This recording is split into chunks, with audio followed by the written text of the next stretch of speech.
I'm Paula Bekinschtein, and do I need to speak louder? No, because you can hear me very well, right? So I can keep my voice more quiet. So I'm Paula Bekinschtein. I am the founder and CEO of Connexen.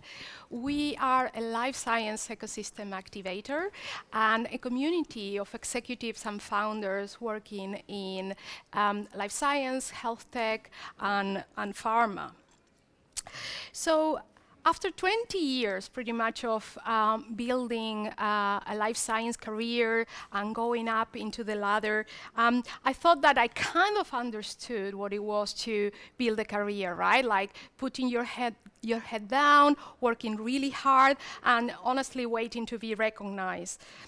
And then I found myself wanting to change my job and spending hours on LinkedIn trying to find a role and going into interviews. And I was growing very, very frustrated because nothing was really literally materializing. So at that moment, I went to talk to a colleague and a friend, and I said to him, like, what am I doing wrong, man? Like, I'm spending all these hours, nothing is happening. And then he looked at me and he asked me a very, very important question that literally changed everything. Have you spoken to your network? And I was a little bit surprised about this question, and then I said, what network? And that moment of realization that I spent literally 15 years building expertise and skills, but not building really meaningful connections, that became the seed for Connexen. And more importantly, I think it taught me something a little bit counterintuitive about community building. Sometimes the most powerful thing you can do is to start small and stay intentional. That was the start small and stay intentional. So in life sciences, networking events sometimes feel a little bit like this, like a gladiator arena. The moment I will step into a room, I will be instantly surrounded by people trying to sell me something, right? They will talk to me, the conversations will be very transactional, the relationship felt really hollow. And I wasn't alone, really, in this situation. A lot of executives were actually leaving, being frustrated themselves, not very fulfilled, and in most cases, not coming back. Panel events sometimes filled with people that were there not necessarily because they deserved to be there, because they were thought leaders in our industry, but just because, in some cases, they were the sponsors, right? So they were paying the bills. The very people that could actually spark innovation, they were kept apart by these transactional dynamics. So something needed to change. So here, this is what I learned in these years that goes against a little bit conventional wisdom. Be unapologetic about who your community serves, even if it means losing friends. So when I founded Connexen, I could have gone by the book, open doors to everyone, maximize the numbers, follow who's coming, and try to go big. But then, what I did instead, it was to prioritize the right conversations versus the large crowds. I released tickets very carefully, first to the people that were the hardest to reach. Those executives that are very busy traveling, vice presidents and executives that are really very, very busy. So these are the hardest to attract. So the first wave went to them. And then to the founders that needed that expertise. And then finally to the rest of the ecosystem. And we maintain precise ratios of categories for that reason. And we were very, very special about that. And I prefer to have, if I need to have a 10 people event, so be it. But we wouldn't compromise on that. That was very important.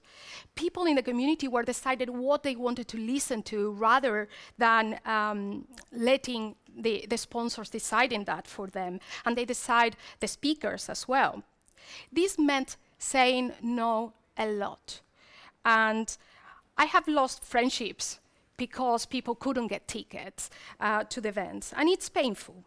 And sometimes we had sponsors being upset because we wouldn't let them convert our events into a lead generation engine. But the reality is, what happened is we created something that was really genuinely different. At our community events, there are no sales pitches, and not because we police them, but because we build the culture right there from the beginning.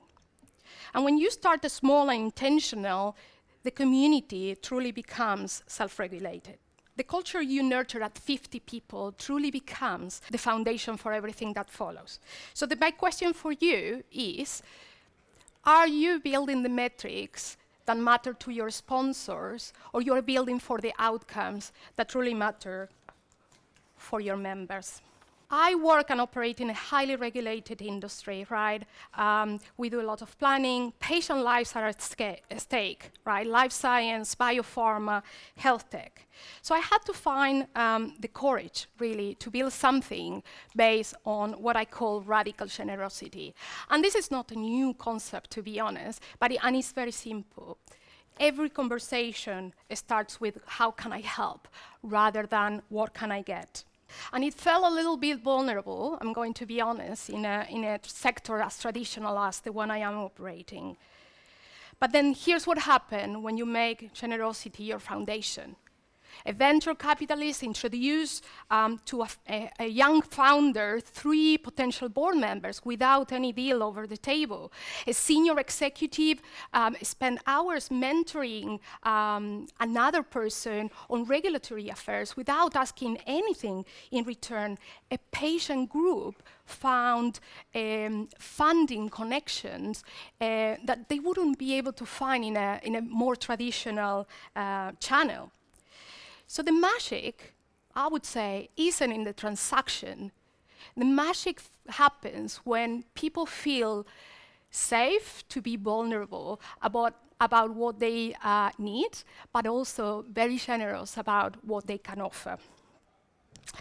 So my question to you now would be how your community will look like if every interaction starts with an offer rather than with asking. So 3 years later, Connection Communities operates life science, health tech events in person in not only Cambridge, where we started, but also in Oxford, in London, and very, very soon in Manchester as well. We have won awards, but the real measure of success for us is not that recognition. It's actually the text messages we receive about, for example, I have found my next board position because an introduction you facilitated, or I met someone at your event that ended us introducing us to someone that gave us the seed funding. Sometimes it's not a direct link, but something sparks at our events, and then that led to really, really amazing things. So these outcomes don't happen by chance. It really, really happens because we have created an ecosystem that actually is created for enable really authentic human connection. As community leaders, I think we do feel constant pressure.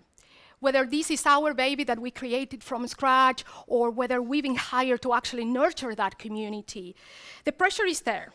Scale fast, measure growth, monetize. But what if, we measure differently? What if instead of new acquisition, we are measuring how many people are actually returning to see us? What if it means depth rather than breadth of reach? What if it meant really preserving that culture versus chasing numbers? And I know it might seem a little bit of a dreamer, but what if? So I have 2 challenges for you, for your own communities, I think. So the first one that we talked before is about get strategically ruthless about who your community served. Be unapologetic about it. Your constraints really will become your strength. And the boundaries you create will actually create your culture. So the second one is about leading with generosity. I think it's important to build that foundation where helping actually comes first and make vulnerability safe, and do watch how that transformation happens. The relationships that truly advance careers, I think they rarely begin with a sales pitch. I hope by now you agree on that. They really start, I think, with a genuine curiosity about the person we have in front of us, about their challenges, what they need, and also an authentic desire to help them. Through connection, we are seeing today senior executives moving on after a very tough redundancy process. In some cases, finding new opportunities, moving into a startup, or actually even creating their own businesses. We are seeing founders that find not only funding for the businesses, but actually expertise and support in a lot of other delightful ways. And patient groups, as I said before, they are finding support that before potentially seemed impossible to reach. I think this has happened when you build your community with intention and when you choose culture over scale, and when you truly dare to lead with generosity. So I think the question is not whether your community can the question is not whether your community can grow big, it's whether your community can grow deep enough to transform the members within it. Thank you.